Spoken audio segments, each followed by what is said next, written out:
Bismillahirrahmanirrahim. Hari ini kita mulai mempelajari pelajaran matematika wajib untuk kelas 5 atau kelas 11 IPA, IPS, dan MAK.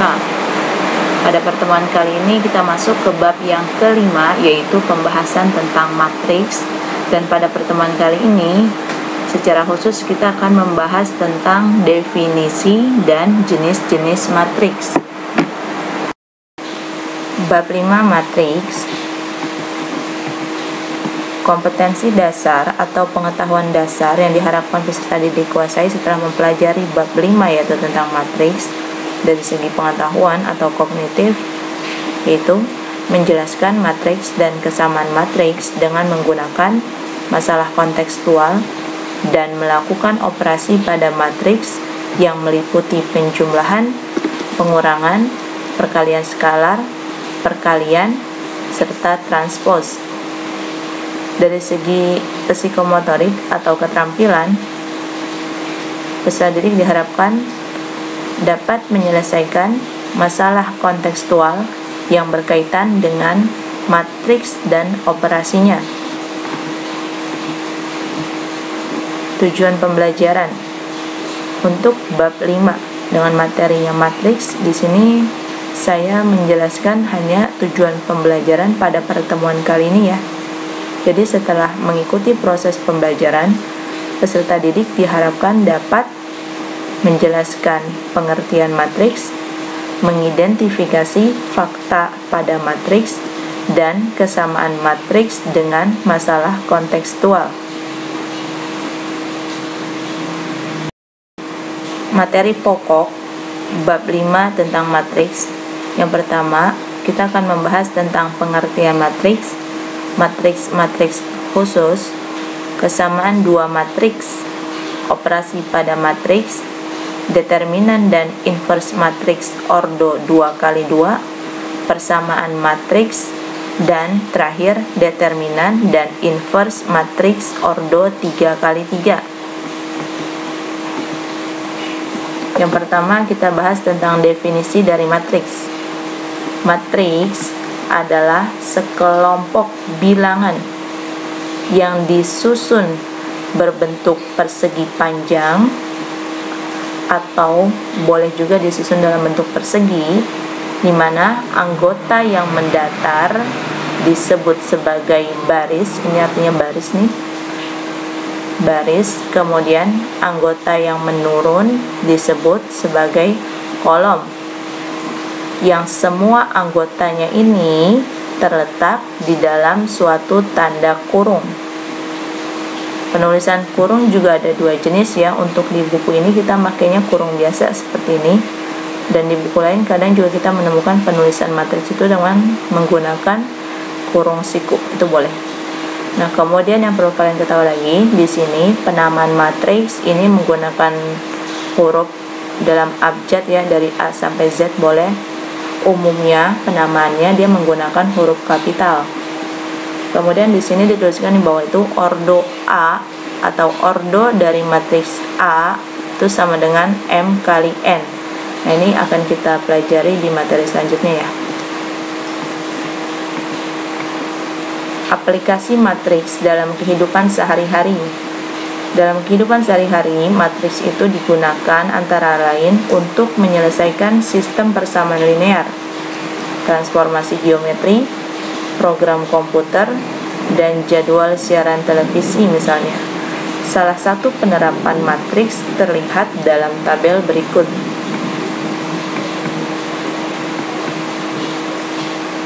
Nah, di sini tabel 3.1 menunjukkan tentang daftar stok buku pelajaran pada 3 toko buku, yaitu toko buku A, B, dan C. Kalau bentuk tabel seperti ini kan kita sudah umum ya melihatnya, jadi penulisan jumlah buku dalam bentuk tabel ini sudah biasa kita lihat. Nah, ternyata penulisan ini bisa juga kita rubah penulisannya dengan menggunakan aturan matriks. Jadi seperti ini. Angka-angka yang disusun berbentuk persegi panjang menurut aturan baris dan kolom dalam tanda kurung biasa atau kurung siku disebut matriks. Jadi penulisan ini kalau dirubah menjadi atau diletakkan di dalam kurung berbentuk seperti ini, maka inilah yang disebut sebagai matriks. Oke. Kemudian yang perlu kalian ketahui lagi di sini ada keterangan baris ke-1 sampai dengan baris ke-3. Ingat ya, kalau baris itu dari kanan ke kiri, dia bentuknya mendatar. Ini baris pertama alias baris ke-1 di sini. Kemudian ini yang pink namanya baris kedua, yang bawah ini namanya baris ketiga. Kalau kolom, dia itu penulisan bilangan dalam bentuk menurun ke bawah. Jadi 38, 35, 6 ini semua disebut sebagai kolom ke-1.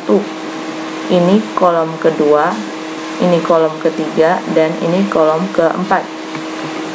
Kemudian lagi di sini dituliskan jika matriksnya disebut sebagai matriks A, berarti A23 itu mewakili angka 24. Kalau di sini matriksnya P ya. Jadi A ini kita misalkan P aja sekarang. P23 itu hasilnya 24. Apa maksudnya? Maksudnya P23 itu adalah anggota matriks yang terletak pada baris kedua. Jadi angka pertama itu menunjukkan letak baris kedua dan kolom ketiga. Jadi 23 ini menunjukkan baris kedua, kolom ketiga. Kamu tinggal cari aja di sini. Nih, Ana sudah potongin ya. Jadi ini kan baris kedua nih semuanya nih. Garis pink ini disebut baris kedua ya. Tuh. Kemudian mana kolom ketiga? Kolom ketiga ini adalah garis yang berwarna kuning ke bawah. Nah, perpotongan antara baris kedua dan kolom ketiga yaitu angkanya berapa di sini? 24. Jadi elemen atau anggota P23 itu hasilnya adalah 24. Jadi ini enggak selalu A ya, sesuaikan dengan nama matriks. Kalau di sini P berarti seharusnya ini P juga. Kemudian yang kedua, A31 atau P31 berarti hasilnya adalah 6. Kenapa? Karena kalian tinggal lihat anggota atau elemen matriks yang terletak di baris ketiga kolom ke-1. Ini baris ketiga. Ini bawah baris ketiga ya.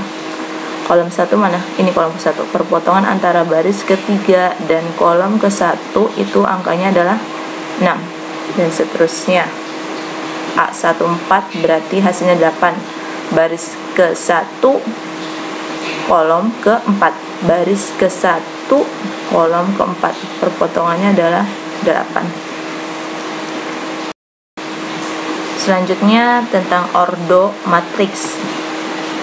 Jika suatu matriks A mempunyai baris sebanyak M dan kolom sebanyak N, maka kita dapat menuliskan ordo matriks A dalam bentuk M kali N. Jadi, penamaan ordo atau penulisan ordo dari suatu matriks itu adalah perkalian antara baris dengan kolom M kali N. Contohnya perhatikan. Nah, di sini matriks A, kalian lihat barisnya kan ada 2 ya. Kolomnya ada 3. Baris pertama, ini baris kedua. Maka ordonya kita dapat tulis matriks A dengan ordo 2 karena barisnya jumlahnya 2 dikalikan 3 karena kolomnya berjumlah 3. 1, 2, 3. Ini kolomnya ada 3. Jadi ordonya adalah 2 kali 3 untuk matriks A. Kemudian matriks B. Matriks B ordonya berapa? Lihat lagi barisnya ada berapa? Baris pertama, baris kedua, baris ketiga. Jadi barisnya ada 3 dikalikan dengan jumlah kolom. Jumlah kolom itu dari atas ke bawah. 1, 2. Nah, jadi ordonya adalah 3 kali 2. Matriks C hanya ini aja, sebaris doang. Ini barisnya ada 1 ya. Jadi barisnya 1 dikali kolomnya 1, 2, 3. Kolomnya ada 3. Jadi ordo matriks C adalah 1 kali 3. Matriks D kebalikannya tadi nih. Jumlah barisnya banyak dia ya. Baris pertama, baris kedua, baris ketiga, baris keempat. Jadi jumlah barisnya 4, kolomnya cuma 1. Kalau bingung ingat aja soft pada tempat sholat ya. Jadi baris depan sama aja soft. Oke, selanjutnya jenis-jenis matriks. Matriks kolom dan matriks baris. Jadi jenis yang pertama itu adalah matriks kolom dan matriks baris. Di sini langsung, pada umumnya jika suatu matriks A mempunyai ordo M kali 1, nah 1 ini jumlah apa nih? Jumlah kolom ya. Jadi kalau ordonya M kali 1, maka matriks A disebut sebagai matriks kolom. Jadi kalau kolomnya cuma 1, barisnya terserah berapapun boleh banyaknya, yang penting kolomnya cuma 1 jumlahnya, maka matriks B dan matriks C ini disebut sebagai matriks kolom. Oke. Jenis yang kedua, matriks baris, kebalikan dari yang tadi ya. Pada umumnya jika suatu matriks A mempunyai ordo 1 kali n, artinya jumlah barisnya hanya 1, maka dia disebut sebagai matriks baris. Nah, ini perhatikan, matriks Q ini kan cuma 1 baris, kolomnya ada 4, gak ngaruh, pokoknya kalau barisnya cuma 1 disebut sebagai matriks baris. Nah, ini kan cuma 1 juga barisnya ya, 1 baris doang. Jadi matriks R dan matriks Q disebut sebagai matriks baris. Jumlah kolomnya beda, nggak apa-apa, yang penting jumlah barisnya hanya 1, jadi disebut sebagai matriks baris. Yang ketiga, matriks 0. Jika semua anggota suatu matriks merupakan angka 0, maka disebut matriks 0. Contohnya seperti ini. Ini semua anggotanya nih, semua angka di dalam kurung atau semua elemennya, ini kan angkanya 0 semua, jadi ini disebut sebagai matriks 0. Jenis matriks yang berikutnya, matriks persegi. Nah, ini matriks persegi berarti jumlah baris dan jumlah kolom harus sama sampai dia membentuk persegi ya. Matriks persegi, pada umumnya jika suatu matriks A mempunyai ordo M kali M, artinya baris dan kolom jumlahnya harus sama, maka disebut sebagai matriks persegi. Matriks skalar. Jika anggota A11, oke, anggota yang terletak pada baris ke-1 kolom ke-1, artinya ini anggota yang terletak pada baris kedua kolom kedua, anggota yang terletak pada baris ketiga kolom ketiga, ini diagonal utamanya itu nilainya sama dengan K, di mana K-nya suatu bilangan bukan 0 dan juga bukan 1, maka matriks ini disebut sebagai matriks skalar. Contohnya, nih perhatikan, nih diagonal utamanya bukan 0 dan bukan 1 ya. Pokoknya kalau diagonal utamanya angkanya bukan 0 dan bukan 1, maka dia disebut sebagai matriks skalar. Oke. Selanjutnya, matriks identitas. Matriks identitas, matriks I di samping adalah matriks persegi dengan anggota pada diagonal utamanya adalah 1 dan yang lainnya harus 0. Maka matriks ini disebut sebagai matriks identitas. Lihat, diagonal utamanya angkanya semua 1 dan selainnya, selain diagonal utama itu angkanya harus 0, maka disebut sebagai matriks identitas. Yang berikutnya adalah matriks diagonal. Matriks diagonal adalah matriks persegi dengan anggota diagonal utama sekurang-kurangnya 1 bilangan bukan 0 dan anggota yang lainnya harus 0. Jadi lihat dia di diagonal utama ini, dia syaratnya disebut sebagai matriks diagonal jika anggotanya itu sekurang-kurangnya 1 bilangan bukan 0. Jadi misalnya nih ya, diagonal utama yang G ini dari atas sampai sini 0 semua nggak apa-apa, yang penting 1 bilangan tuh sekurang-kurangnya 1 bilangan dia nggak boleh 0. Jadi misalnya di sini 0 0 0, nah di sini tiba-tiba muncul 5, itu bisa disebut sebagai matriks diagonal. Tapi syarat berikutnya juga harus terpenuhi ya, anggota selain diagonal utama itu harus 0 semuanya. Nah ini 0 semua. Oke, diagonal utamanya dilihat dan angka-angka di selain diagonal utamanya itu harus 0. Maka ketika itu terpenuhi, dia disebut sebagai matriks diagonal. Matriks transpose. Matriks transpose dari A yang dibentuk dengan menulis setiap baris dari matriks A sebagai kolom yang bersesuaian untuk matriks A transpose. Nah, jadi intinya kalau diketahui matriks A bentuknya seperti ini, maka ketika ditanyakan transpose dari matriks A, maka simbolnya berubah jadi A pangkat T nih. Transpose dari matriks A. Kemudian apalagi yang berubah? Letak anggotanya. Angkanya mah semua sama ya, tapi letaknya yang berubah. Yang awalnya ditulis dalam bentuk baris, nih baris pertama nih.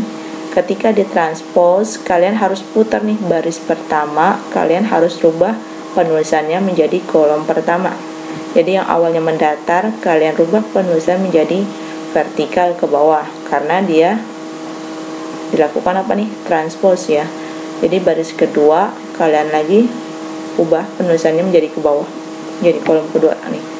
Oke, baris ketiga dirubah penulisannya menjadi kolom ketiga. Oke, contoh matriks transpose. Nah, di sini. Berikut adalah dua contoh matriks transpose dari matriks P dan Q. Awalnya, jika diketahui matriks P bentuknya seperti ini, A, B, C, D, E, F, G, H ya. Kemudian, ketika ditanyakan transpose dari matriks P, hasilnya bagaimana? Tinggal dirubah aja. Awalnya dia nulisnya ke samping, dia tinggal dirubah menjadi ke bawah. Awalnya di baris kedua, dia penulisannya berubah menjadi kolom kedua. Oke. Nah, di sini matriks Q sama aja ya. 3 min 1 2 dirubah penulisannya menjadi ke bawah 3 min 1 2. Juga sama angkanya, sebenarnya angkanya sama aja. Tapi bentuknya yang awalnya baris berubah menjadi kolom. Nah, inilah yang disebut sebagai matriks transpose. Kesamaan dua matriks. Syaratnya langsung lihat di bawah ya, kotak yang di bawah ini. Dua matriks yaitu A dan B dikatakan sama jika yang pertama mempunyai ordo yang sama, yang kedua anggota-anggota yang bersesuaian juga sama. Jadi matriks A dan matriks B ini disebut kesamaan dua matriks. Kenapa? Karena yang pertama syaratnya, lihat nih, ordonya sama. Matriks A berordo 2 kali 3, artinya barisnya ada 2, kolomnya ada 3. Begitu juga dengan matriks B, dia mempunyai 2 baris dan 3 kolom. Jadi nih, lihat ordonya sama, terpenuhi syarat yang pertama. Syarat yang kedua, anggota-anggota yang bersesuaian atau seletak atau yang letaknya sama juga nilainya sama ya. Nah, lihat di sini, ini adalah elemen atau anggota pada matriks A yang terletak pada baris pertama kolom pertama. Nilainya pun sama dengan anggota pada matriks B yang terletak pada baris pertama kolom pertama, itu sama. Oke, cek lagi nih, lihat nih. Ini adalah anggota atau elemen matriks A yang terletak pada baris kedua kolom keberapa yo? Nah, ini baris kedua nih dan kolom kedua ya. Hasilnya sama dengan 2. Cari nih yang terletak pada baris kedua kolom kedua, angkanya berapa? Sama kan 2. Nah, jadi karena anggota yang bersesuaian atau yang seletak atau yang letaknya sama nilainya juga sama, maka syarat kedua terpenuhi. Dengan demikian matriks A dan matriks B dapat dikatakan sebagai kesamaan dua matriks atau dua matriks yang sama. Oke, selanjutnya contohnya, di sini diketahui matriks P elemennya seperti ini dan matriks Q elemen atau anggotanya adalah 1, 4, min 3 dan 2. Yang ditanyakan di sini adalah nilai dari X dan Y jika diketahui matriks P itu sama dengan matriks Q. Oke, matriks P sama dengan matriks Q. Syarat yang tadi diperhatikan ya. Jadi caranya untuk mencari nilai X dan Y, yang pertama kalian lihat nih,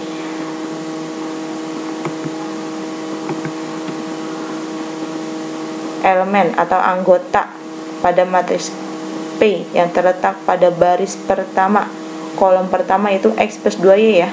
Nilainya itu harus sama dengan elemen atau anggota dari matriks Q yang terletak pada baris pertama kolom pertama juga, yaitu 1. Jadi secara langsung di sini X plus 2Y itu sama dengan 1. Nah, maka di sini Anda tulis persamaan yang pertama adalah X plus 2Y sama dengan 1. Dapatnya dari mana? Lihat aja di sini. X plus 2Y, cari yang seletak atau yang sama tempatnya dengan matriks Q. Maaf, yang sama letaknya dengan seletak dengan matriks Q ya, yaitu berapa di sini? 1 kan. Jadi X plus 2Y sama dengan 1. Oke, lihat lagi di sini ya. Ini kan baris pertama, kolom kedua, nilainya berapa? 4. Ini adalah anggota pada matriks P. Nah, sama juga nih. Angkanya 4 juga di sini. Kenapa? Karena dia seletak. Jadi anggota yang terletak pada baris pertama kolom kedua pada matriks Q juga nilainya 4. Karena di soal juga sudah dijelaskan ya, matriks P itu sama dengan matriks Q. Jadi angka-angkanya yang bersesuaian pasti nilainya sama. Oke, min 3 sama dengan min 3 di sini. Otomatis persamaan yang kedua kita dapat di sini 4Y min X itu nilainya pasti sama dengan 2. Jadi 4Y min X sama dengan 2. Jadi kita dapat 2 persamaan di sini. Kalau udah dapat 2 persamaan, yang kita mau cari adalah nilai X dan Y. Dengan demikian, untuk mencari nilai X dan Y dari dua buah persamaan yang tersedia, kita tinggal menggunakan cara eliminasi. Oke, kita tinggal pindahkan persamaan pertama dan persamaan kedua, tapi persamaan kedua kita ubah posisi ya. Min X nya jadi ke depan, 4Y nya jadi di belakang, sama dengan 2, nggak berubah tandanya karena tidak pindah ruas. Kemudian kalau eliminasi itu kan syaratnya koefisiennya harus sama ya. Ini tergantung sih sebenarnya. Kalau kamu mau menghilangkan X, ini kan sebenarnya udah bisa langsung ya, karena dia sudah sama nih koefisiennya 1 dan 1. Jadi tinggal ditambah. Tapi di sini yang Anda mau hilangkan itu yang Y ya. Nah, koefisien atau angka di depan Y ini kan belum sama, jadi kita buat sama dulu.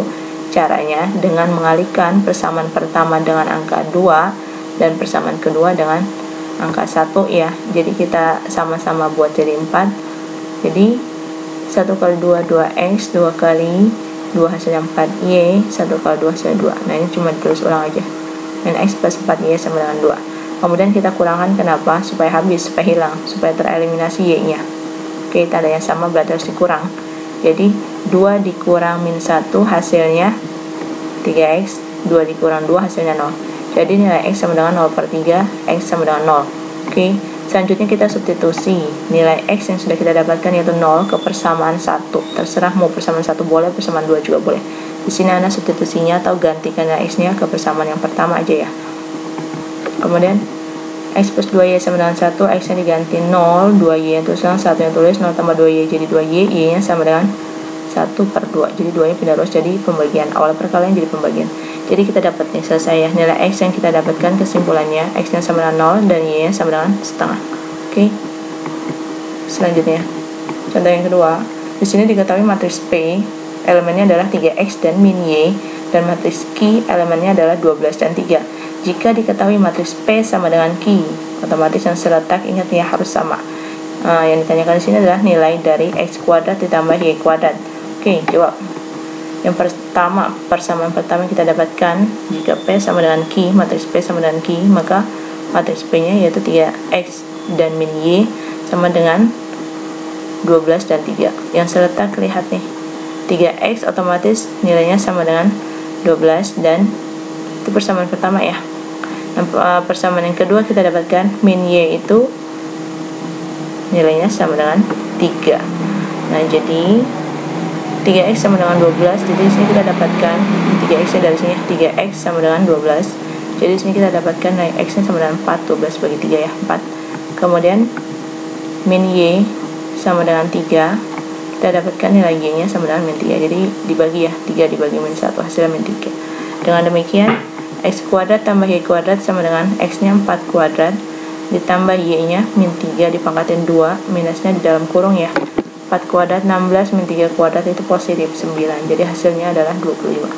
Oke, sekian pertemuan kita hari ini. Kita tutup dengan membaca doa kafaratul majlis. Subhanaka Allahumma wa bihamdika asyhadu an la ilaha illa anta astaghfiruka wa atubu ilaik.